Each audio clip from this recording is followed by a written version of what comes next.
Hello, my loves.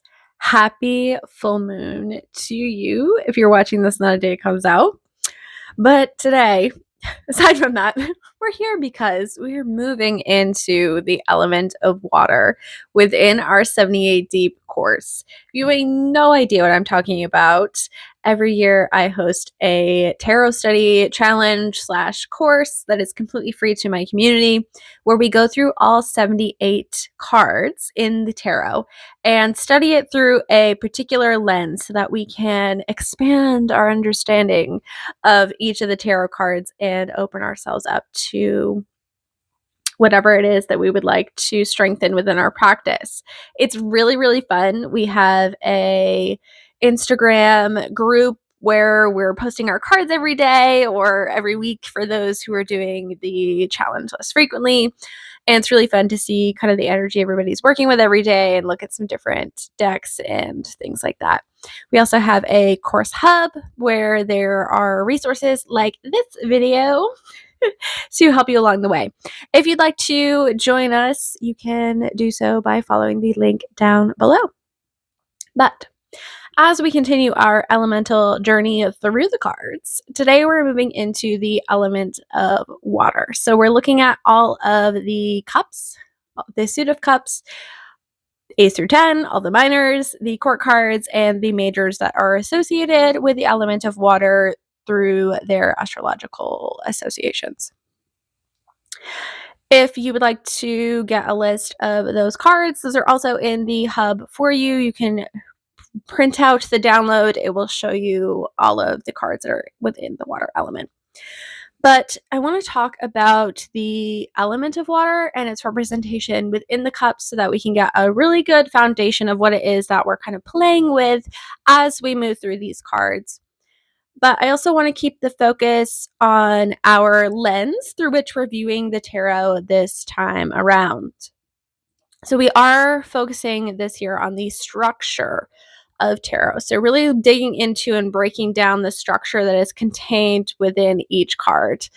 And I really just spent 2 hours talking about this on our numerological flow masterclass. So if you want to dig into the structure a little bit more, that is a resource that is available for you down below. If that sounds interesting, I'll link that. But I want to make sure that we're still focusing on the structure, especially as we move into the flow of the cups, because the water element that the cups represent within the tarot represents our intuition. It's our emotions. It's our relationship with others. It's literally feeling. Like the element of water is the sense of feeling. And we feel through the body and we use that feeling, that intuition, that connection to all of that to actually interpret what the cards mean to us in our divinity practice on any given day. And there's this beautiful marriage of these two things, right? When we're studying the tarot, we're studying the structure so that we can understand how this flow is held. But we also need to be aware of our own flow to allow our intuition to come forward as we study each card. And I want to invite you to put an emphasis on that, right? To continue studying the structure of each card as the card comes up through our reflection questions, but to also really pay attention to that first question that asks you to intuitively figure out what that card is meaning for you today before you even dig into the structure.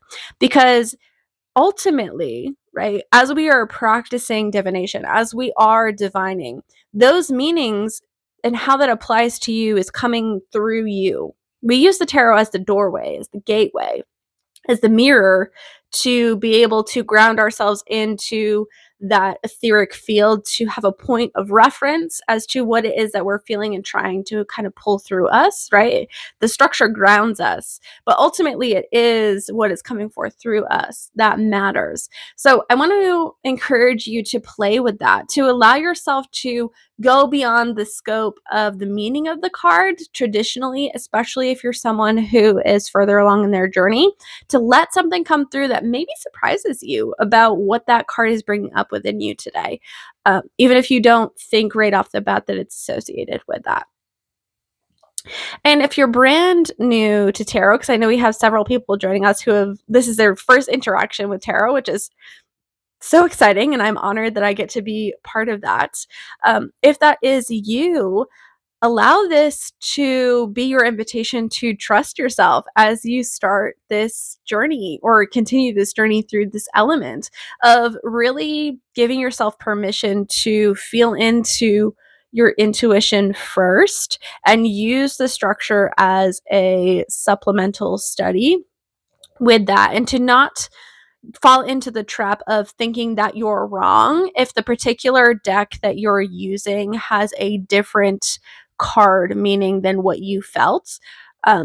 There is so much more to each meaning of the card than just one specific view that is depicted within each deck or each guidebook, especially if you're working with a shorter guidebook. So again, I just talked a lot about this in the numerological flow masterclass, where we broke down the energetic essence of each number and how the energetic essence flows within the tarot and provides us this larger scope and understanding of what each of those cards could mean. So if you want to dig into that, you can do that. You don't have to, but I'm just like, I'm still in that stream of wisdom as we film this video. So moving into water, as I said, the cups, it represents your emotional body.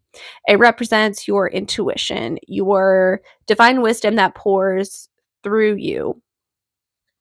And you'll see represented also your relationship with others, right? Because that is one thing that we share in common with humans. And I apologize that these are backwards.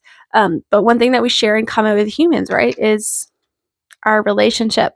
But there's also something about water that is deeply connected to the etheric realm, to the Akashic landscape, to the kind of the energy of creation, of all that is. We use our feeling to read this energy, but there's also this kind of mystery to water as well, right? And this sacredness to it. And it is a connection to everything, right? All living beings are made up of water. All living things are made up of water. You cannot have life without water. We know this through scientific discoveries and things, right? So it's a really complex suit and can deal with a lot of different things.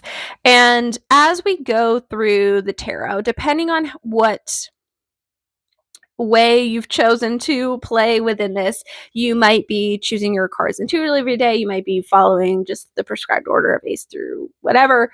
But my intention is that we all start each suit on the same card. And the card that we're starting this suit with, the suit of cups or the element of water, is the King of Cups. And if you've chosen not to study this card today, please don't worry. This will just apply whenever you get to the King of Cups. But the King of Cups really came forward as the representative energy to hold us within this particular element. And I think that's so beautiful because it, again, reflects this marriage of the idea of structure and intuition. There's something so beautiful about the King of Cups. And I really feel this like grandfather energy when I tap into the energy of the King of Cups, because we do have that king energy of fire.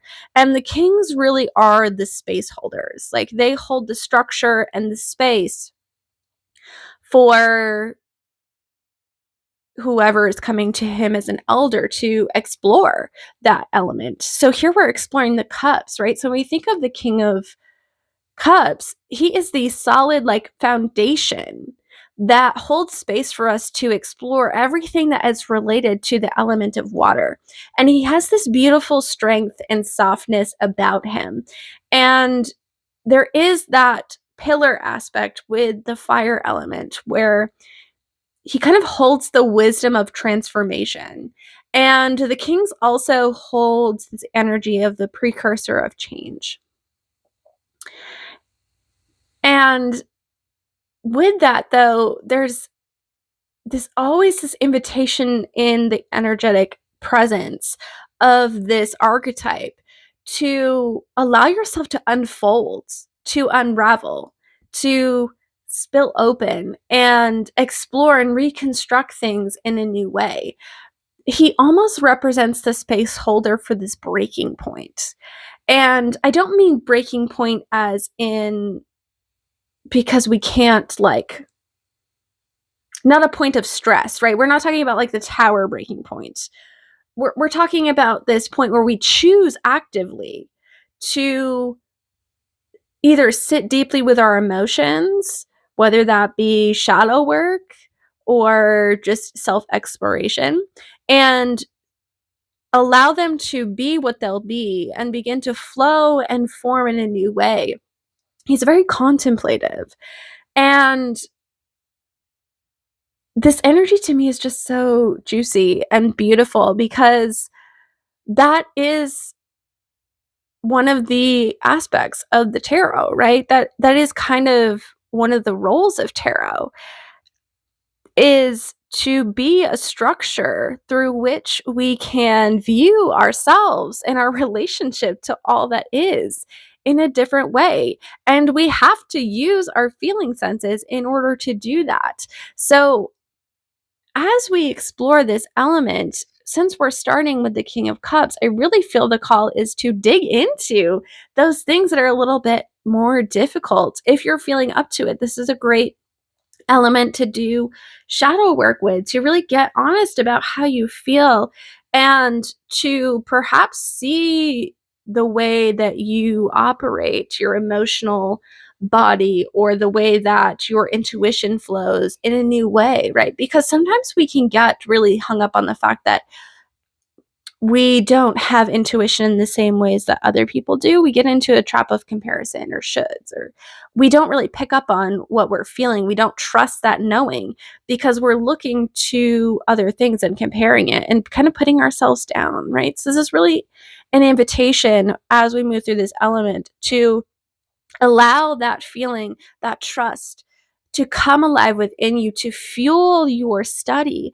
in a way that's deeply supportive of your growth, of your emotional and intuitive growth as it relates to your relationship with the tarot. And if you want to take this out into the world, you can, but you don't have to make this a whole big thing where you're like going to go through this transformative portal for the next, like, I can't remember how many cards there's, like 18 days or whatever. Although you can take it in that direction if you want to, but we can really just allow this to be a time to strengthen your divinatory skills. And I think it's going to be really beautiful to continue to move with the elements, to move into the element of earth next and see the work that you're going to do with this element come into solidity with that element. So, yeah, I'm excited for you. I could go on and on and on and on, but I'm going to leave it there. I hope you have a beautiful day, my loves, wherever you are in this journey. If you are just starting, if you just started, if you haven't started, if you're finding this in the future, wherever you are, start where you are. If you're starting quote unquote late and we're still doing the challenge live, start where we are. You don't have to go back. This whole thing is connected. It's cyclical. I was talking to somebody the other day who just jumped in to the challenge with like 3 days of the swords left, and that's fine. And I was like, you can continue where we are, move into water, and do the swords like at the end of the journey after we're all done. Complete the cycle if you want, or don't. It's okay. This isn't about being perfect. This isn't about doing it every day without unwavering, whatever. Like, if you miss days, it's fine. If you come back and forth into this, it's fine. If you dip your toes in and leave, it doesn't matter. Okay.